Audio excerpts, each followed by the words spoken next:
नमस्ते साथियों। यूपीएस क्या है, आइए इस बारे में जानते हैं। तो जैसा कि आप देख पा रहे हैं, यूपीएस का फुल फॉर्म हमने यहाँ पर लिख कर रखा है। यूपीएस का फुल फॉर्म है यूनिफाइड पेंशन स्कीम, जो कि केंद्र सरकार की एक पेंशन योजना है। और यदि हम इसका हिंदी अनुवाद करें तो हिंदी अनुवाद होगा एकीकृत पेंशन योजना।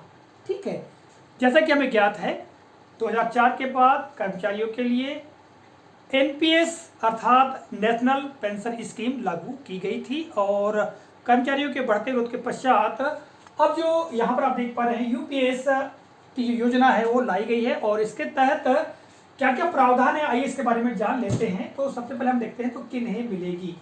ठीक है, तो यूपीएस का लाभ किन कर्मचारियों को मिलेगा। तो बताया गया है कि 1 अप्रैल 2004 के बाद सेवा में आने वाले जो कर्मचारी हैं उन्हें इस यूपीएस का लाभ मिलेगा।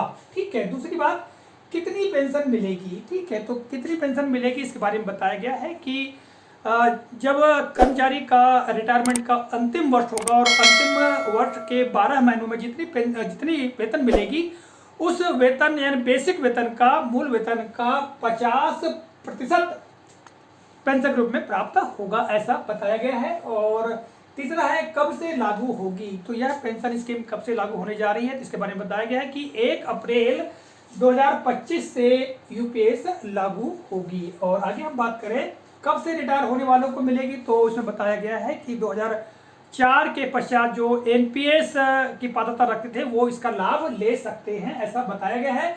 और पांचवा बिंदु है कब मिलेगी।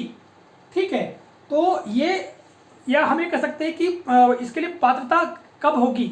तो पात्रता की हम बात करें तो कोई भी कर्मचारी अपनी सेवा देते हुए 25 वर्ष पूरे कर लेता है, अर्थात 25 वर्ष की सेवा अवधि पूर्ण करने पर ही कर्मचारी यूपीएस का पात्र हो सकेगा, ऐसा बताया गया है। और आगे हम देखें तो क्या इस पेंशन पर डीए प्राप्त होगा, तो इसके बारे में बताया गया कि बिल्कुल डीए प्राप्त होगा।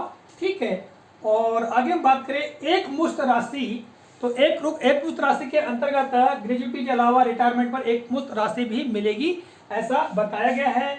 और यूपीएस में जो प्रावधान है तो इसके अंदर जो प्रावधान किए गए वो है गारंटेड पेंशन, पारिवारिक पेंशन और न्यूनतम सुनिश्चित पेंशन। ठीक है, इसका प्रावधान किया गया है। और यह भी कहा गया है कि राज्य सरकारें जो हैं वो इस यूपीएस मॉड्यूल का पालन कर सकते हैं या इसे अपना सकते हैं, ऐसा बताया गया है। तो ये यूपीएस अर्थात जो यूनिफाइड पेंशन स्कीम है इसके बारे में जानकारी थी। और हम बात करें एनपीएस की, तो नेशनल पेंशन स्कीम जो कि अंशदान के रूप में इसमें काम किया जाता है, जिसके बारे में आप सभी लोग भली भांति परिचित है। ओल्ड पेंशन स्कीम की हम बात करें तो ओल्ड पेंशन स्कीम में जैसे कि यहाँ पर 25 वर्ष की सेवा अवधि पूर्ण करने पर जो कर्मचारी हो यूपीएस का पात्र होगा, जबकि ओल्ड पेंशन स्कीम में 10 वर्ष की सेवा अवधि पूर्ण करने पर कोई भी कर्मचारी पूर्ण पेंशन की पात्रता रखता था। ठीक है, तो ये कुछ महत्वपूर्ण जानकारी थी पेंशन के संदर्भ में। आशा करता हूँ जानकारी उपयोगी लगी हुई। तो मिलेंगे अगले वीडियो में इसी तरह के किसी नए प्रकरण को लेकर, तब तक के लिए जय हिंद।